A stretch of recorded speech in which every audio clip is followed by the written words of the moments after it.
And also, because of some real differences that I had with the European contemporary music model of how to incorporate improvisation into their framework. I mean, it's never been accepted. Unlike in other areas, certainly in African American music, improvisation is not problematic. But in European tradition, it is. And so the ones that were doing it were really almost beyond the pale. But they never moved to establish solidarity with people working in other areas to a significant extent.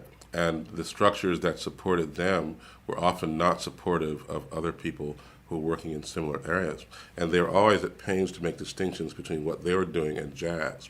They thought they were marginalizing jazz musicians, but in fact they were marginalizing themselves. I think it would have been better to be more inclusive, to try to break the barriers down, to try to figure out a notion of diversity.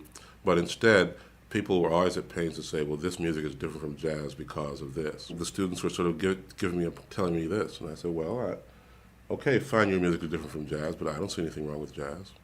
What's wrong with jazz? You know? I mean, jazz produced a lot of interesting people as far as I can see. You know, John Coltrane, Eric Dolphy, Ornette Coleman. I mean, do you know any of these people's work? No, we don't know about it. And the thing that the expression was, we don't have to know it because we're doing this other thing. Well, that's willful ignorance, you see.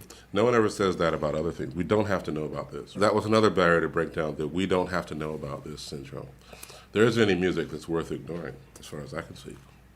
I was always told by everyone that I knew to listen to everything.